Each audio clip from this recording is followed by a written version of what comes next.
to my channel. My name is Sophie and I'm a third year computer science and Master of Management student at the University of British Columbia. And this is episode 2 of Food for Thought, so that's exciting. And because, you guys probably saw this little pre-sequence, I made myself some tea. Not coffee, because I had coffee before this, and this is a more chill vibe, so I opted for the tea option. So grab your drinks, teas or coffees if you must, and yeah, let's enjoy this one. Ooh, okay, I know that is definitely still hot. I'm gonna put that down and get back to that later. Ooh. Whoa, okay. So today I'm gonna be covering 3 new pieces of content. The first one is actually a YouTube video, which is titled Advice for All 20-Year-Olds, and it's an absolute must-watch if you're 20 or even older than 20 and you've never heard this in your life before. The second thing I'll be covering is actually a blog post titled Critical Thinking, Do You Do It Effectively?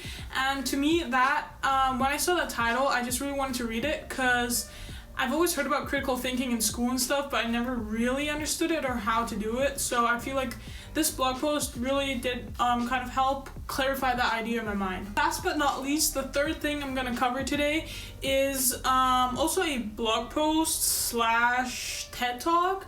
I read the blog post though, called The Art of Enough. Okay, so first off, we have the YouTube video titled Advice for All 20-Year-Olds by Gary Vee. And if you guys don't know who Gary Vee is, he is kind of this, he's a really famous social media marketer, and he has started a lot of entrepreneurial businesses, and he's just like an overall badass. So you guys should definitely check him out if you don't know who he is. He has some great advice out there, but he's like no BS. He just tells you what you have to hear, and which is why I found this video to be so great, because he really goes over how your 20s are kind of the time of your life where you want to hustle, you want to put in all of that work, you want to start up side businesses in order to kind of get that passive income, and you really want to put yourself to work during these years. And one of the kind of main takeaways that I got from this video, again, links are all over the place and definitely in the description. One of the main takeaways that I actually got from this video was the fact that he said that you have to hustle in your 20s. And okay, I kind of knew that. I always enjoy doing it. But he mentioned that if you hustle in your 20s, you probably hustle for 6 years, 10 years, and you're not going to see any payoff until 10 years later. And that's kind of something that I never really thought about in the past, because I started a lot of side things in the past, and also a couple of days ago, actually, something new. I'm actually going to be making a video about kind of my entrepreneurial journey so far, so stay tuned for that. And that's something that I never really thought about, is that I've started all these things, but none of them have like been successful. And that's exactly what he means. Like, you just gotta work, try things out, and just once you've found something that you have a vision for and that you're passionate for, even if it doesn't kind of stick with a large audience immediately, just do it for 10 years, do it for a decade. And if you do something for a decade, for 10 years, 6 years, chances are you'll probably be successful simply because you stuck with it and because it's really something that you do care about and you put the work in. So yeah, the main takeaway for me from this video was just that you gotta hustle now, but you're not supposed to expect any kind of payoff for it. Do it for 6-10 years and then you'll get the payoff. Gotta drink some of my tea. Let's see if it cooled down. Oh, now my glasses are all foggy. You see, this is the problem with wearing glasses. And in the rain as well. Oh god.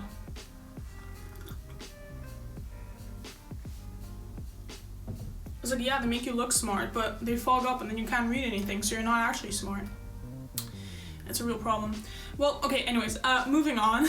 The second thing I'm gonna be going over today is this blog post called Critical Thinking, Do You Do It Effectively? And it was written by Lorraine Couturier. Again, pronunciation issues, it's my fault, I'm sorry.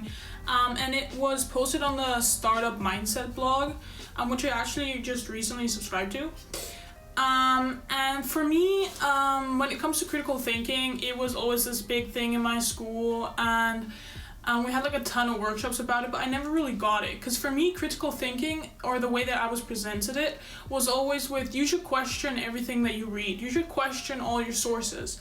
And in my mind, I was always like, that doesn't seem healthy. It doesn't seem healthy to go through life questioning every single piece of information that you see, and just questioning, and not really getting any answers. So I kind of struggled with finding a kind of definition of critical thinking that really worked for me, and that actually like opened my eyes to what it really was, which is kind of what drew me to this blog post in the first place. And I really like how they outline critical thinking in it, because they have 3 main points. Again, links in the description and everywhere. And the first point is question your answers. The second point is seek out opposing views. And then the third point is be aware of feelings in the moment. So they really, in the first point, question your answers, they really cover how you should always question your biases. You shouldn't just assume that because you think it's right, which is kind of like an obvious thing, that if you're an open-minded person, that's kind of what you want to aim towards. But it's really doing it in a more kind of conscious way, not just subconsciously, but really when you're in a discussion with someone, or you're in a debate, or you're just having a conversation, really question kind of the answers that you give other people, and question the things that you're saying, and being like, I know I read this, but if I add this information that I previously read to this conversation, how does that link to the other person's view? That other person's view is interesting. Does that kind of fit with my view? No, it doesn't. Why doesn't it? Let's see. What do I think about these 2 opposing views? And just kind of questioning your kind of predefined notions of certain things. And seeking out opposing views is kind of similar to that, because you want to just have an open mind and acknowledge other people's views on certain topics, even if you feel strongly about them. Now, that doesn't mean that if you hear someone say something that doesn't fit with your view, you're immediately like, scratch my previous view. This is the new thing that I've heard. It's the newest piece of information I have about this topic, so that's what I'm going to believe in. No, it means kind of finding a compromise and just debating in your own mind all of these different views that you hear. And then the third point is probably the most interesting one, or the most kind of eye-opening one for me personally, which was be aware of feelings in the moment. That whenever we're in a discussion or a debate, or we just have a conversation, often we hear something and we react with emotion, rather than just stopping, acknowledging that emotion, thinking about why do I feel this emotion, and then articulating that reason as to why you feel that emotion, rather than reacting with the emotion itself, if that makes sense. And I feel that, again, this might be something that we do subconsciously, or we want to do subconsciously, but this is about bringing that into that conscious part of the mind again, where you do it actively. You actively, when you feel that, I'm in a kind of higher emotional state, be it anger, sadness, huge amount of happiness, although I guess that's a good thing, but just in that moment, realizing that you're in that state, and then not just reacting with the emotion itself. And then the last piece of content for today is a blog post / TED Talk titled The Art of Enough by Derek Sivers. And if you guys don't know about Derek Sivers, again, check him out. He does a lot of like life advice stuff, and he's also great when it comes to business and entrepreneurship, and he has written a ton of books as well. But yeah, links down below again to this blog post. And what I really found interesting about this blog post is how, we all probably struggle with defining what enough means for ourselves and in our life circumstances. But one quote from this blog post is, "Am I doing this because I genuinely want to, or am I doing this to impress an invisible jury that exists only in my head?"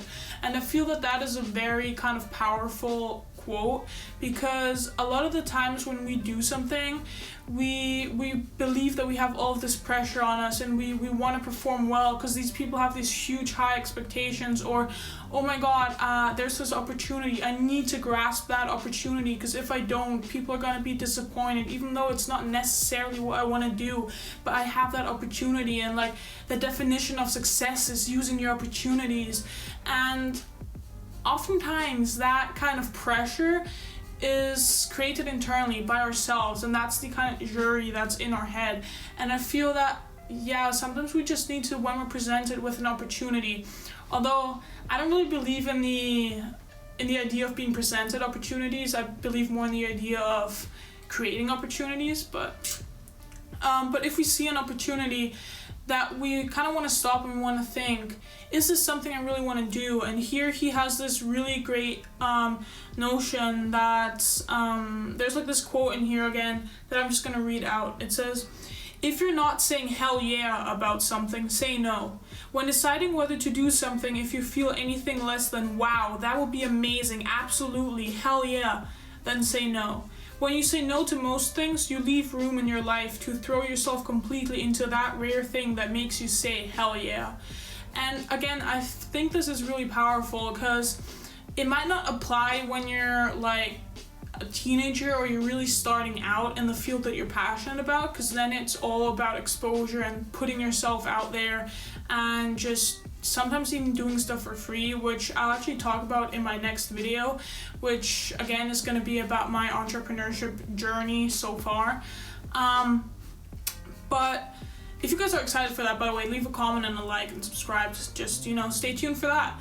But here he has this idea that once you've kind of put your foot in the door into what it is that you want to do, and you're creating all these opportunities for yourselves, if something doesn't really get you excited, like it doesn't light that flame inside you, then just say no, because it gives you so much more opportunity to really focus on those few things that give you that fire inside of you, and just do those really, really well. And if you do that, you'll just be more passionate about it, and chances are you'll do it for longer, which links to that first video that I talked about, which if you do it for longer, chances are higher you'll be successful, simply because you're hustling all the way.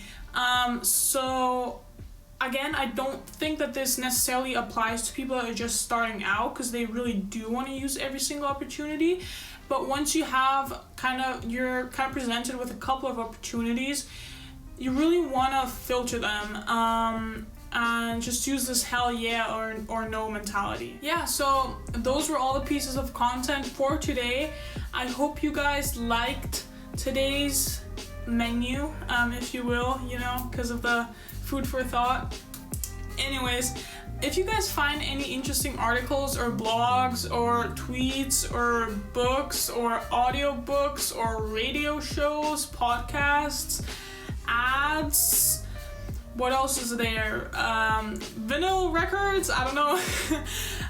Leave them down below actually, because if you guys leave them in a comment, other people might be able to see them, and then we can start discussions about those. I'll be able to see them. I might talk about them here on this kind of series if it's something that really resonates with me personally as well.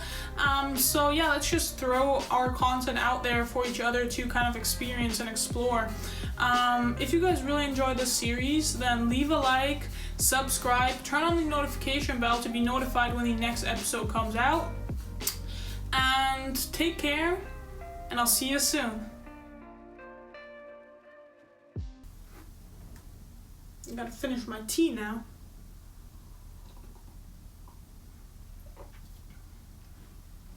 At least it's more cool.